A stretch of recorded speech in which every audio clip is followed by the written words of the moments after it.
speaking of governments, Yes.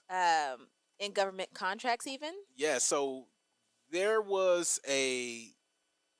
I remember seeing a big lawsuit about Damon John that he got sued from some Shark Tank deal, some crazy stuff. You know, some business partners. He had a lot of stuff that went left. And Damon John been kind of laying low in the media for the since that in terms of any legal issues. But now Damon John is going on the offense. At first he was defending himself. All that stuff got settled out of court.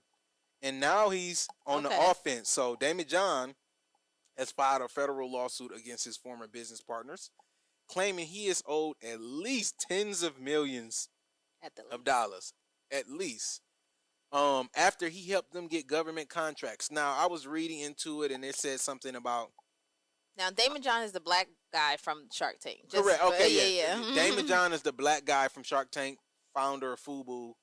We all know, especially if you're a millennial, you know exactly the brand. Millennial or older, we already know the brand. Yeah. But the younger Gen Z, y'all know him from Shark Tank. Yeah, exactly. And I'm glad because I'm just talking and people just... But, so... He claimed that he orchestrated a deal and helped them get a huge government contract dealing with some type of COVID mask and I can see that because like a lot of the clothing companies during the pandemic, things shut down. So they shifted their infrastructure towards producing masks and doing stuff like that. And Damon John is that guy. Like he is the manufacturing. That's his whole MO, manufacturing, clothing, that whole thing. So I can see him orchestrating that deal. I think the issue is, like we were kind of talking about offline, where with the little grant situation that you described. Oh my gosh, should I tell a lot of times, yeah, you could tell it, but a lot of times people don't know how to value that middleman or that introduction and that. And if it's not on hardcore paper, which if he's filing a lawsuit, it could be. More than likely it is, but it could just be this could have been this a handshake deal. Yeah. But I think Damon John is a lot more savvier than that to do a handshake deal. But the thing about deals is, in corporate America, if I steal $10 from you and I got a gun or a knife, you gonna let them. You can go to the DA, you can go to the police, and file a report. Somebody steal $10 million from you in a legal business deal, you got to file a lawsuit and you got to go to court. So a lot of times people, especially in the black community, they see lawsuits and they say, oh, you must be going broke. No, it's actually the opposite. Right. Like if somebody got money for lawyers and they're owed money, they're doing the opposite of going broke. They actually got the money to fund the lawsuit. So, and there is something called a finder's fee. Yes. And that's something that people don't necessarily know in business. Like, even if it is handshake, say you're playing pickleball, right? That's the new business game to play. And you and the person you play pickleball with, he just randomly says, it's not really working out with our artist. Yeah. Because, he's going through a lot of legal troubles. And then you're just like, oh, well, I know somebody. Let's see if he's a good fit. And then they are a good fit. Then you ask for a finder's fee. Or if they're a good business person, they just know business, they'll ask you like, okay, do you want 10%? Do you want 15% for your finder's fee? And so the idea that like it says he was not properly compensated for his role in facilitating these agreements. And that happens all the time when you do labor. It could be a recommendation, whatever it is. Yeah. You still deserve to be compensated for that labor that you do. And so it said Johns alleges that despite his involvement in contribution, particularly in leveraging his network and business expertise, and again, I can see him making a few calls, and that's the problem, right? So a lot of times we think labor is much more important than investment or expertise or making a phone call. So just because you did the work doesn't mean you should get all the money.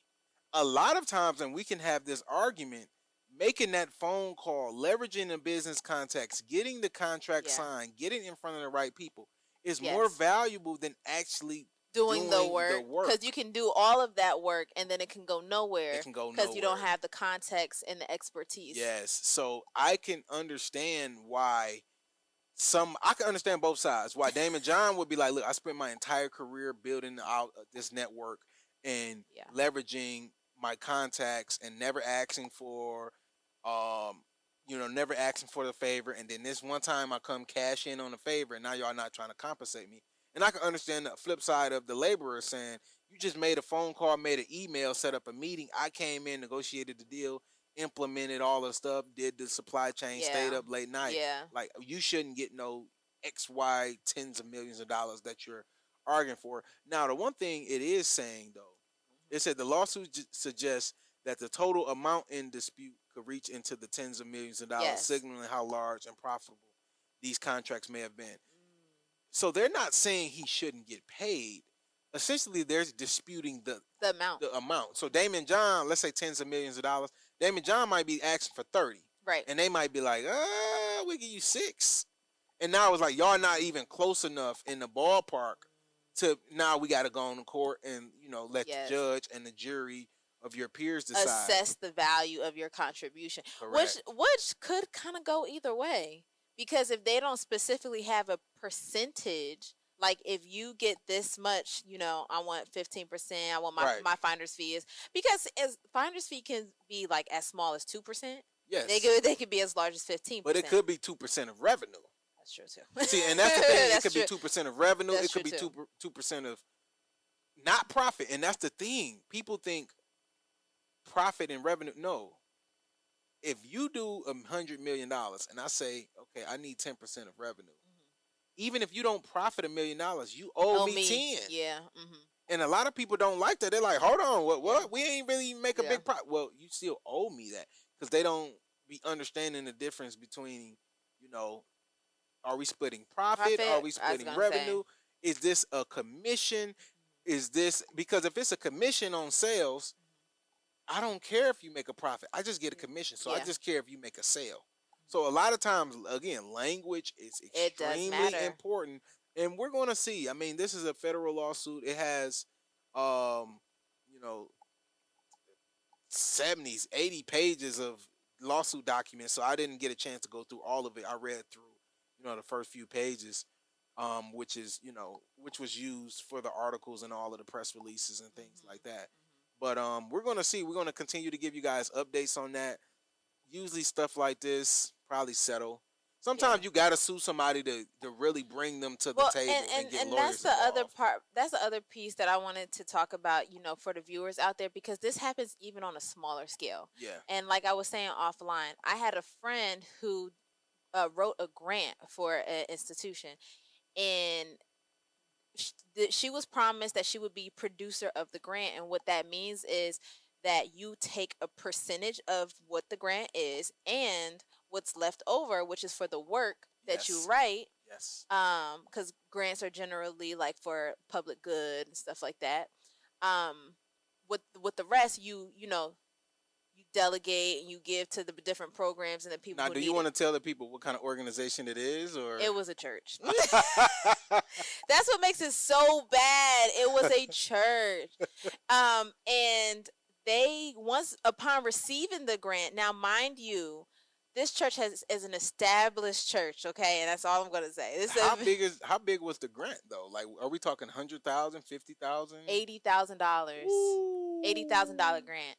That's money. Yes, and so I think she was supposed to get like $10K in 3 months, and then maybe like another 5 and another 3, something like that. That sounds about right. And because most of the grant is supposed to go to the program, right? You're not supposed to be eating off of the grant. You're just supposed to be compensated for your work and be able to do the work. So the church then tells her, now mind you, this is an established church.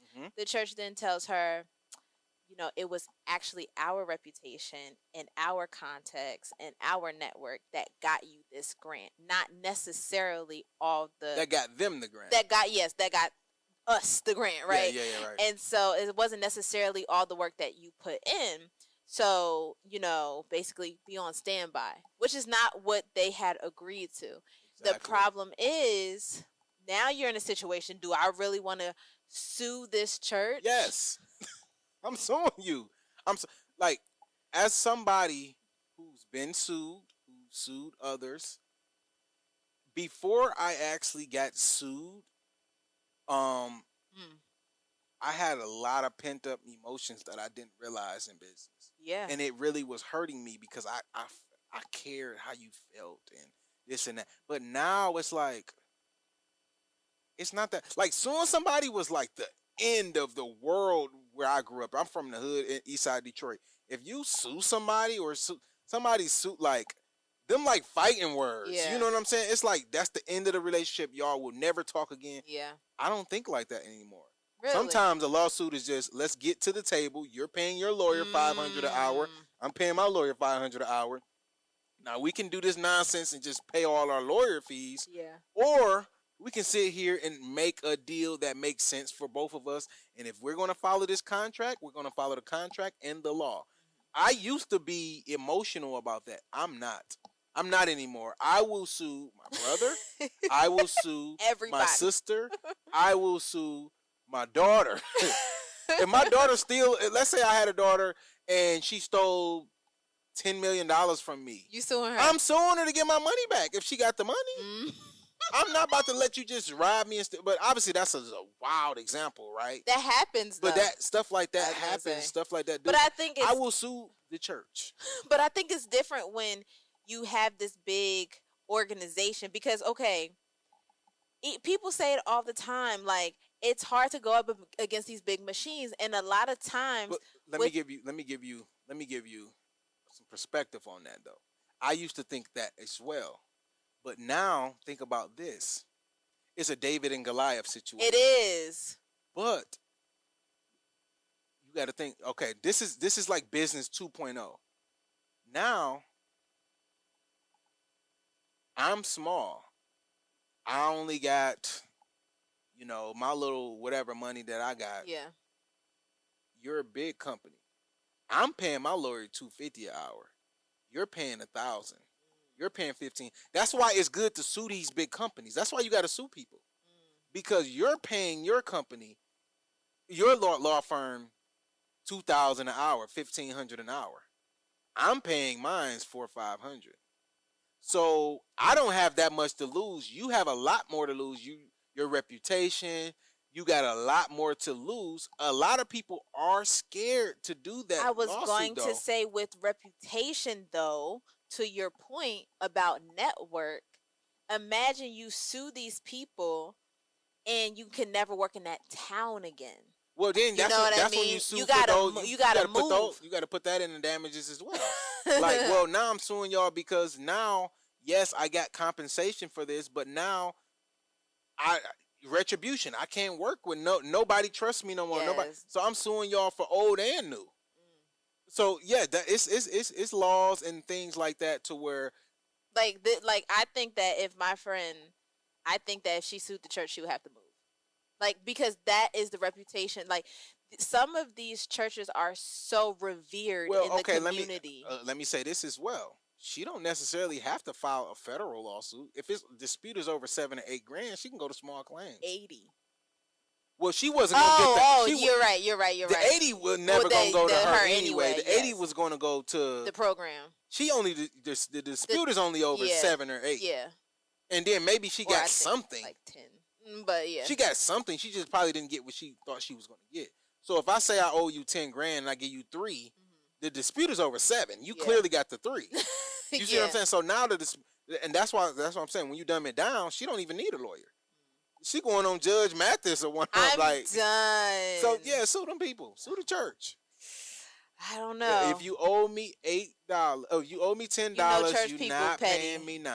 They're gonna be like, you'll never work in this town again. You owe me $10, you're not paying. Because I really look at it like you're taking away from my daughter. You're taking away from my son. You're taking away from my family. You're taking away from my wife and kids. Now I can't upgrade my wife's ring or whatever because you took my $14,000 or $15,000. Now I can't get my little daughter a sweet 16 because you did it. Now I can't send my kids to the right college because you done stole it. Well, so, yeah, you got to realize too you stole my time because I worked on this grant. I wrote this grant for the last 2 months. And then now we already beefed out, so you ain't gonna never help me out in the future anyway. So my reputation gone anyway when you decide to screw me over.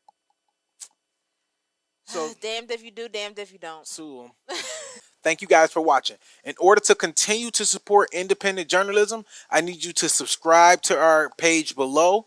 And also, if you want the full podcast and more exclusive content, make sure you subscribe to the Patreon. Link is in the description.